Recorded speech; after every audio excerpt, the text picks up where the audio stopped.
railroad time capsule takes you back to New Orleans and the west side of the Mississippi River, to Westbridge Junction via the Huey P. Long Bridge, which opened in December of 1935 and carries a two-track railroad line over the Mississippi with 3 lanes of US 90 on each side of the tracks.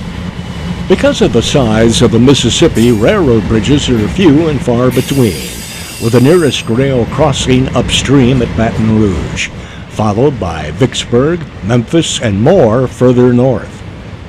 This 1967 official guide will give you some idea of the railroads serving the area at that time.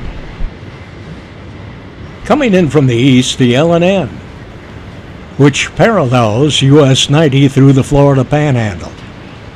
In the late 80s, if you took 90 instead of Interstate 10, you might have been treated to some scenes like these.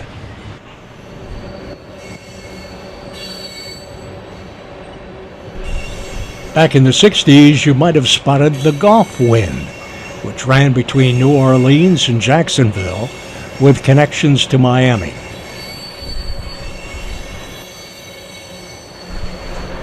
Also serving New Orleans from the east was the Southern and the Southern Crescent, which still operates today via Norfolk Southern and Amtrak. From the north, it was the Gulf, Mobile, and Ohio. Also from the north, the main line of Mid-America, the Illinois Central. A little trivia about the Panama Limited.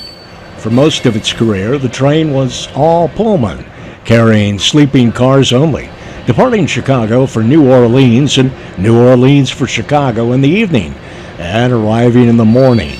With the start of Amtrak in 1971, the name was changed to the City of New Orleans, another IC train, which had terrific name recognition. The new Amtrak City maintained the same overnight schedule as the Panama Limited. Railroads west of the Mississippi that served New Orleans included Kansas City Southern,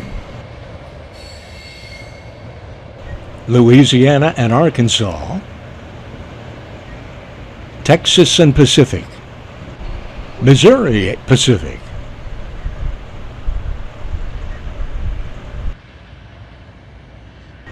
Union Pacific, and Southern Pacific, which also paralleled US Highway 90, offering opportunity for scenes like these.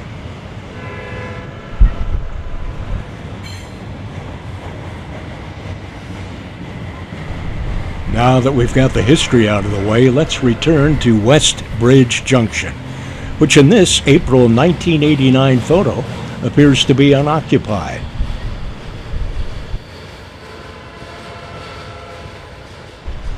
Looking to the west and the multitude of tracks here, this appears to be the area where the different railroads merged together to access the bridge.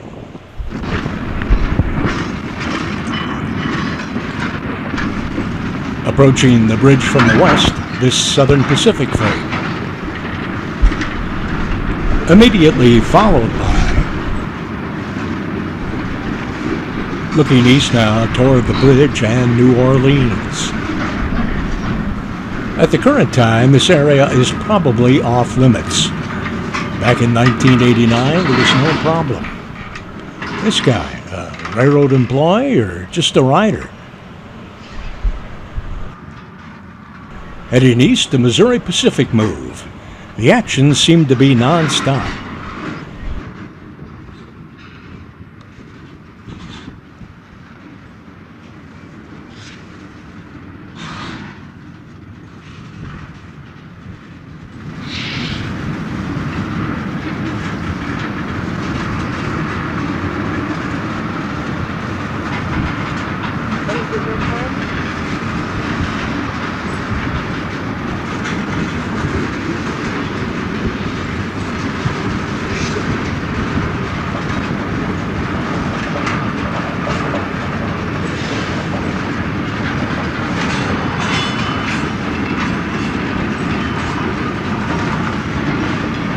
Thank you, Westbridge Junction, for putting on such a fantastic show.